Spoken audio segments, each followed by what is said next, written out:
Good morning dear students. Last lecture में हमने vectors के बारे में स्टडी किया था, multiplication of product of vectors के बारे में स्टडी किया था और वो चैप्टर आपका लगभग फिनिश है। ये हमने रिक्वायरमेंट थी, ठीक है। वैसे तो बहुत वास्ट टॉपिक है वेक्टर्स का।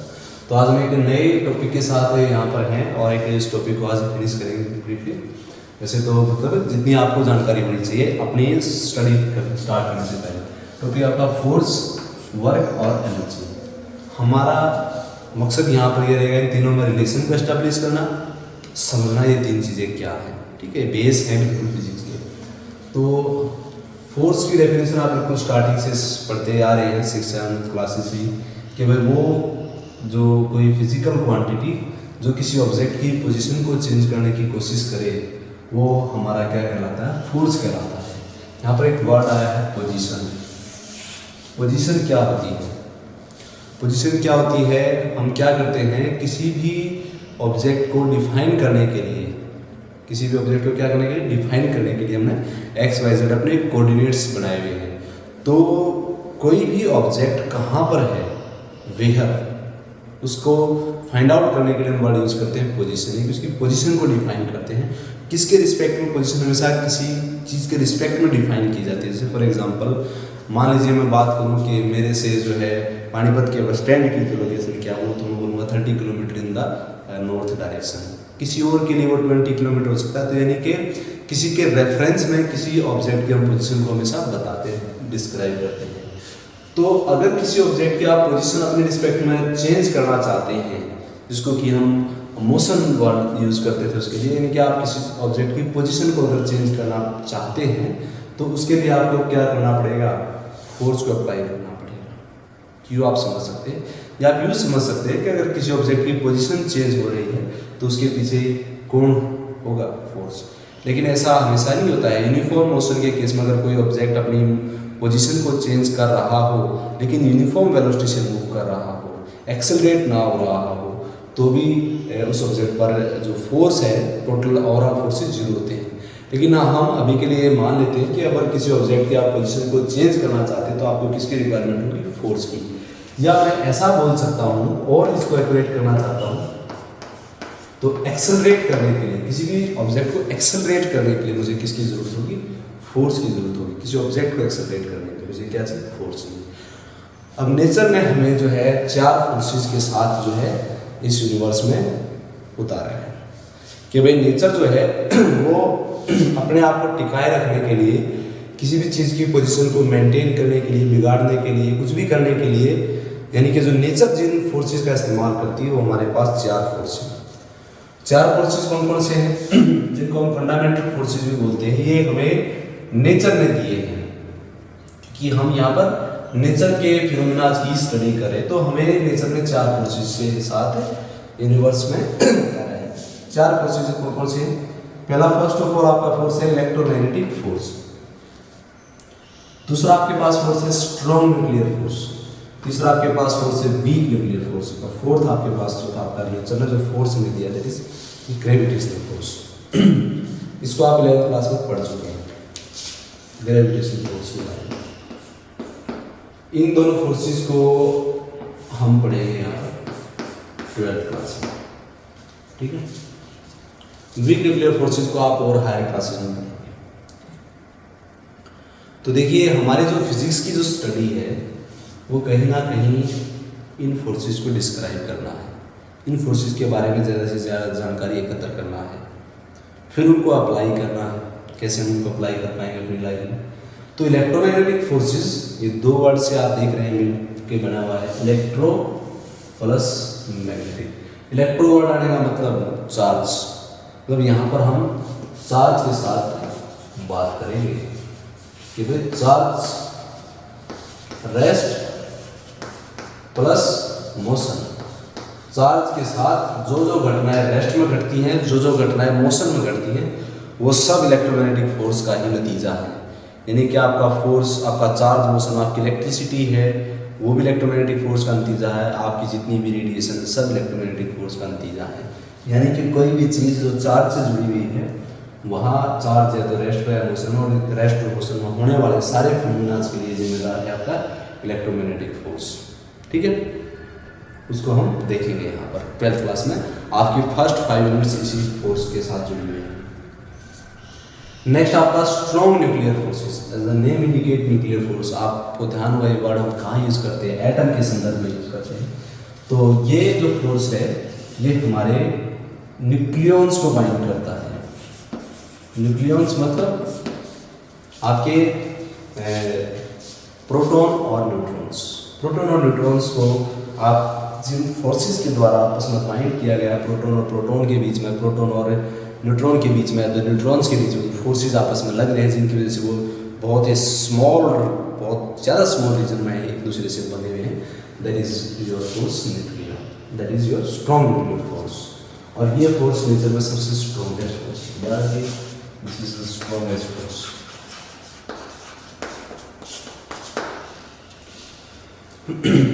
और हमारे पास अगर हम जो है प्रोटॉन्स को भी, इलेक्ट्रॉन्स को भी और जो आपके न्यूट्रॉन्स हैं इनको भी अगर आप फर्दर ब्रेक कर देते हैं तो आपके पास और भी स्मॉल पार्टिकल्स, इनको हम क्वार्क्स बोलते हैं। ये आप पढ़ेंगे 11th क्लास में, आपने शायद हो सकता है पढ़ा हो कि वे प्रोटॉन्स किससे मिलकर बने हो, क्वार्क पार्टिकल से, क्वार्क एंटी क्वार्क पार्टिकल से मिलकर बने हुए हैं। तो जितने भी क्वार्क पार्टिकल्स हैं उनको आपस में बाइंड करने के लिए हमारे पास क्या है, वीक न्यूक्लियर फोर्सेस। ये क्वार्क्स पार्टिकल्स। और ग्रेविटेशनल फोर्स का तो आपको पता ही है, कोई भी दो ऑब्जेक्ट जिनके पास उनका खुद का मास है, कि मास तो खुद का ही होगा, तो जिनके पास मास है, जिन ऑब्जेक्ट्स का मास है, तो वो दो ऑब्जेक्ट्स एक दूसरे पर जो फोर्स लगाते हैं दैट इज ग्रेविटेशनल फोर्स। ये जो चारों के चारों फोर्सेस नेचर में मिले हैं, ये जो है आपके जो फोर्सेस हैं ये किसी ना किसी पार्टिकल्स की वजह से लगते हैं। जैसे इलेक्ट्रोमैग्नेटिक फोर्स जो है वो फोटॉन्स की वजह से लगता है। स्ट्रॉन्ग न्यूक्लियर फोर्सेस जो है आपके बोसोन पार्टिकल्स की वजह से लगता है, और वीक न्यूक्लियर फोर्सेस आपके WZ बोसोन पार्टिकल्स की वजह से लगते हैं। और ग्रेविटेशनल फोर्स जो है वो ग्रेविटॉन्स की वजह से लगता है। वैसे ही ये फोर्सेस दो पार्टिकल्स के बीच में लग रहे हैं, तो जहाँ भी ये फोर्सेस अप्लाई हो रहे हैं तो वहाँ अपने चारों क्या करते हैं, फील्ड जनरेट करते हैं। तो इलेक्ट्रोमैग्नेटिक फोर्स के केस में आप दो फील्ड पढ़ने वाले हैं, इलेक्ट्रिक फील्ड और मैग्नेटिक फील्ड। कोई इलेक्ट्रोमैग्नेटिक वेव है, जैसे आपकी लाइट है, लाइट एक इलेक्ट्रोमैग्नेटिक वेव है, वेव के बारे में भी आप यहाँ पढ़ेंगे। तो वो दो ही तरीके के किस्म के जो है फील्ड से मिलकर बनी हुई है, इलेक्ट्रिक फील्ड और मैग्नेटिक फील्ड। तो ये बेसिकली किस फोर्स की वजह से ये फील्ड है, इलेक्ट्रोमैग्नेटिक फोर्स की वजह से वो फील्ड है। ठीक है, जैसे electric field plus magnetic field. Strong nuclear force क्या बनाता है, अपनी न्यूक्लियर फील्ड बनाता है। वैसे ही वीक न्यूक्लियर फोर्स की अपनी एक फील्ड होगी और ग्रेविटेशनल फोर्स की अपनी एक फील्ड होगी, जिसको हम क्या कहेंगे, ग्रेविटेशनल फील्ड, जो आपने 11th क्लास में इसके बारे में पढ़ा। तो जब भी आप फोर्स का जिक्र करेंगे, किसी भी किस्म के फोर्स का जिक्र करेंगे, तो वहाँ उस फोर्स की फील्ड का भी जिक्र करेंगे, यानी कि वो दायरा, वो स्पेस उस पार्टिकल के चारों जिसमें उस पर्टिकुलर फोर्स को एक्सपीरियंस किया जा सकता है। जैसे चार्ज अगर रेस्ट पर है तो कहाँ तक वो किसी दूसरे चार्ज पार्टिकल को अफेक्ट कर पा रहा है, तो उसकी इलेक्ट्रिकल फील्ड कही जाएगी। मैग्नेटिक फील्ड इसी तरीके से कोई भी आपका मैग्नेटिक पार्टिकल कितने रेंज में, कितने दूर तक आपका मैग्नेटिक फील्ड जो है किसी दूसरे पार्टिकल को जो इफेक्ट कर पा रहा है, वो आपकी मैग्नेटिक फील्ड कही जाएगी। इसे न्यूक्लियर फील्ड किस रेंज तक आपके न्यूक्लियर फोर्सेज जो है काम करते हैं, that is nuclear field. The same manner कहाँ तक आपका जो है ग्रेविटेशनल फोर्स काम कर सकता है, दैट इज ग्रेविटेशनल फील्ड। तो जब भी आप फोर्स का जिक्र करेंगे तो हमेशा फील्ड का जिक्र होगा, उस फील्ड की प्रॉपर्टीज़ का जिक्र होगा। बेसिकली आप देखेंगे कि कोई भी फील्ड के जो है लाइंस का हम यहाँ पर जिक्र करेंगे, हम इमेजिनरी लाइंस मानेंगे कि भाई लाइंस जो है वो कोई भी फील्ड, पर्टिकुलर फील्ड की जो लाइंस हैं वो हम ड्रा करेंगे, कन्वेंशनली ड्रा करेंगे, ठीक है। और वो फील्ड लाइंस की प्रॉपर्टीज़ को हम स्टडी करेंगे कि फील्ड लाइंस एक दूसरे को भी इंटरसेक्ट नहीं करेंगी, ठीक है। फील्ड लाइंस जो है उन पर अगर आप कोई भी टेंजेंट किसी पॉइंट पर ड्रा करेंगे तो वो फील्ड की डायरेक्शन को हमेशा हमें बताएंगी, ठीक है। और वो फील्ड की लाइंस की संख्या जहाँ पर ज़्यादा होगी वहाँ पर वो फोर्स उतना ही ज़्यादा क्या होगा, स्ट्रॉन्ग होगा। फील्ड उतनी ही ज़्यादा वहाँ पर क्या होगी, स्ट्रॉन्ग होगी। फील्ड लाइंस जितनी ज़्यादा डायलेट करेंगे उतना ही फोर्स क्या होगा, कम होगा। अगर फील्ड्स डाइवर्स कर रही हैं, फैल पा रही हैं, तो इसका मतलब वहाँ पर जो है रिपल्सन है, और अगर कॉन्टैक्ट हो पा रही है इसका मतलब वहाँ पर अट्रैक्शन। तो फील्ड की कुछ प्रॉपर्टीज़ बेसिकली हम यहाँ पर स्टडी करेंगे हर फोर्स के केस में। तो फोर्स बहुत इंपॉर्टेंट क्वांटिटी है हमारे लिए, ठीक है। बेसिकली हम फोर्स को ही स्टडी कर रहे हैं फिजिक्स में। तो फोर्स एक वेक्टर क्वांटिटी है, और वेक्टर क्वांटिटी चूँकि हमने पढ़ी है मैग्नीट्यूड प्लस डायरेक्शन। अगर फोर्स को हम ये माने कि फोर्स किसी ऑब्जेक्ट की पोजीशन को चेंज करने की कोशिश करता है, तो अगर उस ऑब्जेक्ट की पोजीशन में कितना चेंज हुआ है फोर्स की ही डायरेक्शन में, उसको हम मेजर करें और दोनों क्वांटिटीज़ को मल्टीप्लाई करें, फोर्स के मैग्नीट्यूड को मल्टीप्लाई करें change in the position of object in the direction of applied force, actual में ये डॉट प्रोडक्ट है किसकी, फोर्स और डिस्प्लेसमेंट की। तो वो हमें एक नई क्वांटिटी देता है जिसको हमें नाम दिया गया है वर्क। यानी कि अगर आप फोर्स किसी चीज़ पर लगाते हैं और फोर्स पोजीशन चेंज करता है, किसी ऑब्जेक्ट को एक्सेलरेट करता है, उसकी पोजीशन चेंज होती है, तो हमेशा वर्क होगा। तो वर्क जो है वो हमेशा याद रखिए फार्मूला के लिए बहुत ज़्यादा इंपॉर्टेंट है। जब आप किसी ऑब्जेक्ट में स्मॉल डिस्प्लेसमेंट करते हैं ds, तो आपके द्वारा किया गया जो small work that is dw is given by the formula dw is equal to f dot ds। Force और डिस्प्लेसमेंट की डॉट प्रोडक्ट आपको हमेशा क्या देंगे, वर्क डन। और आपको पता है डॉट प्रोडक्ट जो कि एक स्केलर प्रोडक्ट है, एक स्केलर क्वांटिटी है आपका वर्क डन, ठीक है। और आप 11th क्लास में पढ़े होंगे कि भाई अगर आपका जो वर्क डन है, अगर वो सिर्फ इनिशियल और फाइनल पोजीशन पर ही डिपेंड करता है ऑब्जेक्ट की, या फिर यूँ कहें कि अगर आप तो डिफरेंट जो है पाथ को फॉलो करते हुए क्लोज्ड पाथ बना लेते हैं, यानी कि आप इनिशियल पोजीशन से फाइनल पोजीशन में जाते हो, फाइनल पोजीशन से वापस इनिशियल पोजीशन पर आ जाते हैं, और आपके द्वारा किया गया वर्क डन आपको 0 मिलता है, वर्क डन आपका 0 हो जाता है। तो वैसे फोर्सेस को हम क्या कहते हैं, उस फोर्स को हम क्या कहते हैं, कंजर्वेटिव फोर्स कहते हैं।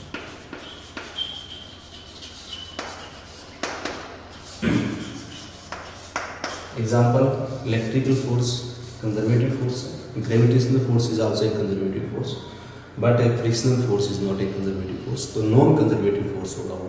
अगर वर्क डन इनिशियल और फाइनल पोजीशन पर डिपेंड कर रहा है, not depend on the path followed, then the force is conservative force, and if the work done depends on the path followed, then the force is non-conservative force. The example is the friction.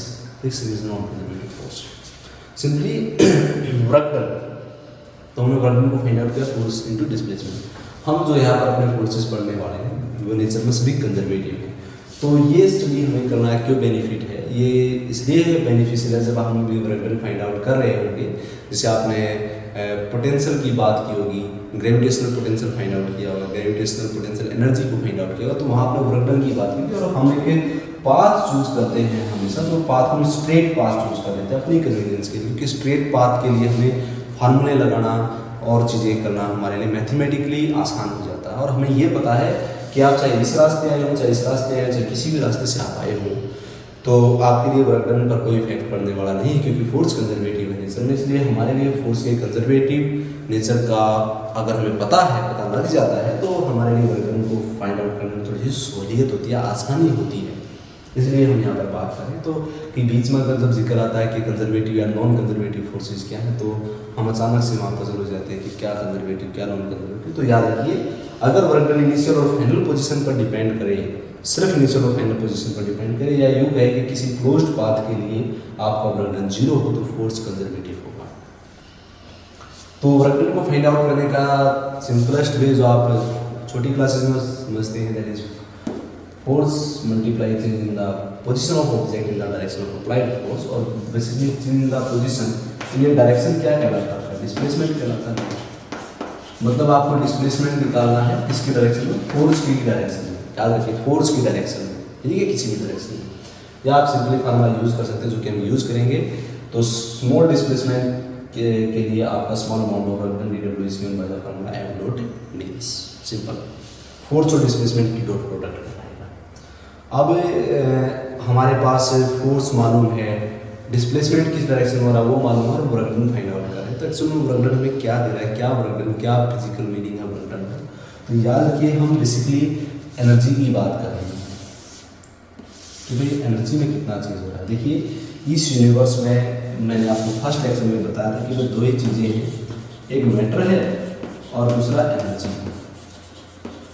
और basically मैं तो ये कहूँगा कि energy ही है। तो जब भी आप किसी चीज़ की बात करेंगे, कोई भी ऑब्जेक्ट आप अपने आसपास देखेंगे तो हर किसी के पास उसकी एनर्जी है। ये चौक है, इसके भी साइड पर इसकी अपनी एनर्जी है, मैं यहाँ खड़ा हूँ, मेरे पास अपनी एनर्जी है। कोई चीज़, कोई भी ऑब्जेक्ट आप उठा कर देखें, उसके पास एनर्जी है, किसी भी फॉर्म में हो सकती है, पोटेंशियल एनर्जी के फॉर्म में हो सकती है, काइनेटिक एनर्जी के फॉर्म में हो सकती है, बट उसके पास एनर्जी है। यानी कि एनर्जी जो है वो किसी भी ऑब्जेक्ट के पास होगी। क्या? या तो उसके पोटेंशियल के फॉर्म में, या तो उसकी पोटेंशियल एनर्जी होगी, या फिर इसकी फॉर्म में होगी, काइनेटिक एनर्जी की फॉर्म में होगी। ठीक है, ध्यान रखिए। तो हमारे पास से जो है हमेशा क्या होती है? एनर्जी होती है। कोई भी ऑब्जेक्ट है, लिविंग नॉन लिविंग, हर किसी के पास क्या एनर्जी है। एनर्जी क्या होती है? एनर्जी को हम इस तरीके से डिफाइन करते हैं कि कैपेसिटी ऑफ डूइंग वर्क। मतलब क्या है भाई? देखिए, हम अपने आप को शून्य में मिला देना चाहते हैं। शून्य का मतलब क्या है? कि हमारी हमेशा कोशिश ये रहती है कि हमारे पास कम से कम एनर्जी हो। याद रखिए, अगर आपके पास एनर्जी ज़्यादा है तो आप अनस्टेबल हैं, और अगर आपके पास एनर्जी नहीं है, एनर्जी आप अपनी कम कर रहे हैं, नहीं का मतलब अपनी एनर्जी को कम कर रहे हैं, जितनी आपके पास कम एनर्जी होती है ज़्यादा क्या है? स्टेबल। मतलब हर कोई अपने आप को स्टेबल करना चाहता है, और स्टेबल करने का तरीका क्या है? एनर्जी को कम करना। और हम अपने आप को जो शून्य में देखना चाहते हैं, एनर्जी को जीरो करना चाहते हैं, मतलब आप ये चाहते हैं कि हम एग्जिस्ट ही ना करें इस नेचर में। तो ऐसा तो पॉसिबल ही नहीं है कि कोई चीज़ एग्जिस्ट करे उसके पास एनर्जी ना हो, मतलब उसकी कुछ ना कुछ एनर्जी होगी, लेकिन उसकी कोशिश ये है कि कम से कम एनर्जी उसके पास हो। वो अपनी एनर्जी को डिफरेंट फॉर्म्स में कन्वर्ट करने की कोशिश करेगा, किसी को देने की कोशिश करेगा। तो उसी चक्कर में, उसी सिलसिले में कभी एनर्जी हमारे पास बढ़ेगी, कभी घटेगी, कभी एनर्जी कम होगी, कभी ज़्यादा होगी। तो एनर्जी जब कम ज़्यादा होगी, एनर्जी घटेगी, बढ़ेगी, तो हमारे पास हमेशा चेंज इन एनर्जी तो होगा ही। घटी तब भी चेंज हुई है, बढ़ी तब भी चेंज हुई है एनर्जी। तो whenever there is a change in energy, तो हमारे पास क्या रास्ता है एनर्जी को चेंज करने का? भाई, एनर्जी को चेंज करने का रास्ता है वर्क। काम कीजिए, वर्क कीजिए। तो वर्क डन आप पढ़ चुके हैं छोटी क्लासेस में कि वर्क डन जो है, हालांकि ये एक वेक्टर क्वांटिटी नहीं है, फिर भी वर्क डन आपका नेगेटिव हो सकता है, वर्क डन आपका जीरो हो सकता है, और वर्क डन आपका पॉजिटिव हो सकता है। अब यहाँ माइनस और प्लस यानी कि नेगेटिव और पॉजिटिव का डायरेक्शन से कोई लेना देना नहीं है। जैसे वेलोसिटी और एक्सेलरेशन के केस में प्लस और माइनस का मतलब डायरेक्शन से होता है, यहाँ डायरेक्शन से कोई मतलब नहीं है। स्केलर क्वांटिटी या डायरेक्शन डिफाइन करने की जरूरत नहीं है। इन तीनों बातों के अलग अलग मीनिंग है, इन तीनों चीज़ों के अलग अलग मीनिंग है। नेगेटिव का मतलब क्या है, पॉजिटिव का मतलब, जीरो का मतलब क्या है, पॉजिटिव होने का क्या मतलब है? देखिए, जब आप कहेंगे कि work done is positive, work done is positive, मतलब आप एनर्जी को इंक्रीज कर रहे हैं। क्या कर रहे हैं? एनर्जी को इंक्रीज कर रहे हैं। जब आप किसी चीज़ पर काम करेंगे और उसका जो वर्क डन है आप निकालेंगे कि पॉजिटिव आ रहा है, मतलब आप उस चीज़ पर काम कर रहे हैं, उस ऑब्जेक्ट को और सहारा दे रहे हैं, उसके एनर्जी को और इंक्रीज कर रहे हैं। तो वर्क डन के पॉजिटिव होने का मतलब होगा इंक्रीज इन एनर्जी। तो वर्क डन के नेगेटिव होने का मतलब क्या होगा? Decrease in energy. और जीरो होने का मतलब क्या होगा? No change in energy.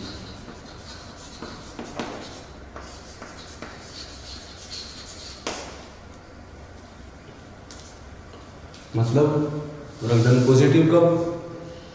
जब एनर्जी बढ़ाई। वर्क डन नेगेटिव मतलब एनर्जी को कम किया। वर्क डन जीरो का मतलब no change in energy, energy में कोई चेंजमेंट नहीं हुआ। तो एनर्जी को घटाने बढ़ाने का रास्ता है वर्क डन। वर्क डन आप पॉजिटिव करते हैं, मतलब आप किसी ऑब्जेक्ट पर वर्क करते हैं, उसकी एनर्जी को बढ़ा रहे हैं, जिस पर आपने वर्क किया है, ठीक है। अगर आप किसी ऑब्जेक्ट पर वर्क करते हैं देन एनर्जी इंक्रीजेस। अगर आप किसी ऑब्जेक्ट से वर्क करवाते हैं, देखिए मैं अगर चौक को धक्का दे रहा हूँ तो चौक के ऊपर वर्क कर रहा हूँ, लेकिन मैं अगर अपने संदर्भ में बात करता हूँ तो मैं वर्क कर रहा हूँ, मतलब मैं अपनी एनर्जी को घटा रहा हूँ, चौक की एनर्जी को बढ़ा रहा हूँ। एनर्जी को डिस्ट्रॉय नहीं किया जा सकता, एनर्जी हमेशा बदलती है एक फॉर्म से दूसरी फॉर्म में, या ट्रांसफर होती है एक ऑब्जेक्ट से दूसरे ऑब्जेक्ट को। तो मैं जब चौक को धक्का दे रहा हूँ तो मैं अपनी एनर्जी को कम कर रहा हूँ, और बढ़ा किसकी एनर्जी को रहा हूँ? चौक को, चौक की एनर्जी को। तो चौक की एनर्जी बढ़ रही है तो चौक के ऊपर किया गया वर्क डन क्या है? पॉजिटिव। लेकिन मेरे ऊपर किया गया वर्क डन चौक के केस में, चौक अगर कहेंगे चौक के द्वारा मेरे ऊपर किया गया वर्क डन क्या है? दैट इज नेगेटिव, ठीक है। बेसिकली जीरो ही रहना है, क्योंकि मेरी और चौक की एनर्जी को जब आप जोड़ेंगे तो फिर से नो चेंज इन एनर्जी आ जाएगा, क्योंकि वही एनर्जी मेरे से चौक में ट्रांसफर हुई है।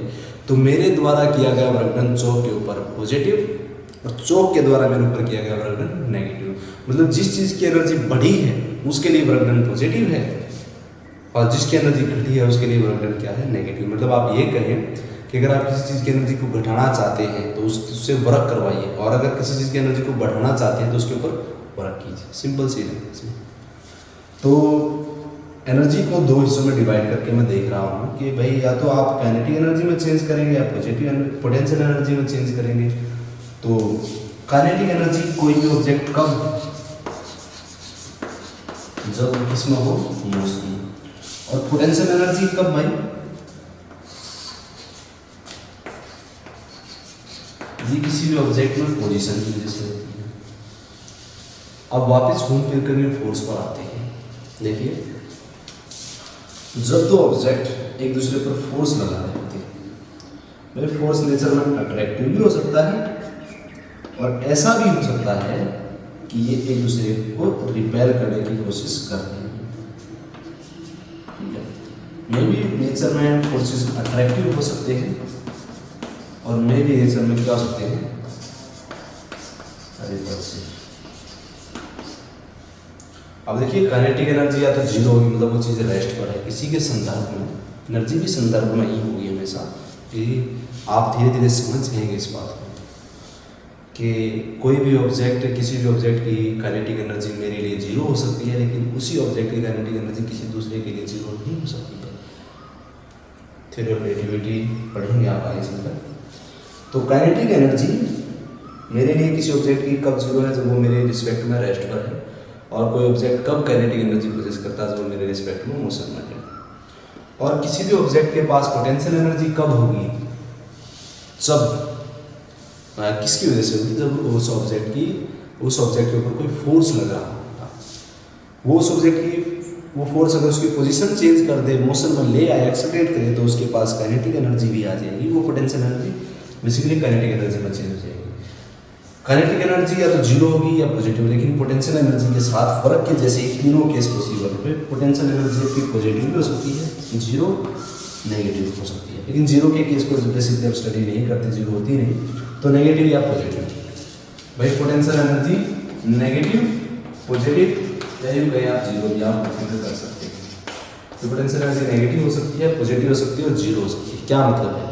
अब फिर से वही बात, भाई क्या एनर्जी एक वेक्टर क्वांटिटी है? आंसर है नहीं। आगे एनर्जी भी एक scalar quantity, energy work done है। वर्क डन को हम देख चुके कि वर्क डन तो स्केलर क्वांटिटी है, तो एनर्जी भी स्केलर क्वांटिटी है। मतलब यहाँ डायरेक्शन का तो कोई मतलब है नहीं, डायरेक्शन कोई मायने नहीं रखती एनर्जी के केस में। तो इसका मतलब ये है कि भाई हम पॉजिटिव और नेगेटिव के मायने कुछ अलग होंगे। तो सिंपल से वर्ड्स में अगर बात करें, नेगेटिव का मायना कब है कि भाई दो ऑब्जेक्ट्स के बीच में जो है आपकी जो पोटेंशियल एनर्जी है वो कब नेगेटिव होगी और कब वो पॉजिटिव होगी, तो हमने ये देखना है। और पोटेंशियल एनर्जी कब होगी? मैंने आपको बताया जब भी दो ऑब्जेक्ट के बीच में फोर्स लग रहा हो, नेचर में अट्रैक्टिव हो या नेचर में रिपल्सिव हो, तो हमेशा पोटेंशियल एनर्जी का कंसेप्ट आएगा। अब आपने ग्रेविटेशनल पोटेंशियल एनर्जी को फाइंड आउट किया हुआ है 11th क्लास में, और आप देखते हैं ग्रेविटेशनल पोटेंशियल एनर्जी का जो फार्मूला है जिसको आपने यू से डिनोट किया था, that is minus G M capital G M capital M small M upon R, earth के रिस्पेक्ट में। तो नेगेटिव साइन आया था उस वक्त। हमने ये कहा था कि भाई जो ग्रेविटेशनल फोर्स वो नेचर में अट्रैक्टिव है, इसलिए किसी ऑब्जेक्ट की पोटेंशियल एनर्जी नेगेटिव है। यानी कि दो ऑब्जेक्ट के बीच में अगर अट्रैक्टिव फोर्स है और मैं किसी एक ही इस पार्टिकल की पोटेंशियल एनर्जी निकालना चाहता हूँ तो मेरे लिए नेगेटिव है। लेकिन इसका मतलब ये नहीं कि एनर्जी उसके पास है नहीं। मतलब क्या है कि अगर आप इसको इससे मुक्ति दिलाना चाहते हैं, इस एनर्जी से इसको मुक्ति दिलाना चाहते हैं, तो इतनी एनर्जी आप इसको दे दीजिए, खत्म हो जाएगी बात, ये मुक्त हो जाएगा यहाँ से। और नेचर में अगर रिपल्सिव है, नेचर में दोनों फोर्सेस में अगर रिपल्सन है, तो मैं अगर किसी पार्टिकल की पोटेंशियल एनर्जी निकालूंगा तो मेरे पास क्या आएगी? पॉजिटिव। मतलब यहाँ नेगेटिव पॉजिटिव क्या दर्शाता है आपको? पोटेंशियल एनर्जी का नेगेटिव होना क्या दर्शाएगा कि भाई उस ऑब्जेक्ट के ऊपर लगने वाले फोर्स का जो नेचर है वो अट्रैक्टिव है। और पॉजिटिव अगर पोटेंशियल एनर्जी किसी ऑब्जेक्ट की है तो इसका मतलब उस ऑब्जेक्ट के ऊपर लगने वाला फोर्स नेचर में रिपल्सिव है। और अगर जीरो है तो इसका मतलब उस ऑब्जेक्ट के ऊपर कोई फोर्स नहीं लग रहा है। ऐसा तो कभी होगा नहीं, कोई ना कोई फोर्स जरूर लग रहा होगा इन चारों में से। तो हम पोटेंशियल एनर्जी से भी फोर्स को रिलेट कर पाएंगे कि भाई नेचर में जब हम फाइंड आउट कर लेंगे कि जो ऑब्जेक्ट की नेट एनर्जी वो नेगेटिव आएगी तो हम कहेंगे कि भाई ये इसके साथ बाइंड है, there is a force of attraction between that object. तो जैसे फॉर एग्जांपल हम किसी इलेक्ट्रॉन की एनर्जी फर्स्ट ऑर्बिट में फाइंड आउट करेंगे, potential energy plus kinetic energy निकालेंगे, वो नेगेटिव आएगी तो मैं वहाँ कहूँगा कि भाई इस इलेक्ट्रॉन के ऊपर लगने वाला फोर्स नेचर में क्या है? अट्रैक्टिव है, जिसकी वजह से ये जो है यहाँ से अपने आप को आज़ाद नहीं करा पा रहा है, स्वतंत्र नहीं करा पा रहा है, इतनी एनर्जी इसको चाहिए ही। और बेसिकली हम कहते भी हैं कि इलेक्ट्रॉन को रिमूव कराने के लिए इतनी एनर्जी चाहिए, वो एनर्जी है जिसकी वजह से वो बाइंड है फोर्स से, यानी कि वो नेचर में अट्रैक्टिव फोर्सेज उसके ऊपर लग रहे हैं।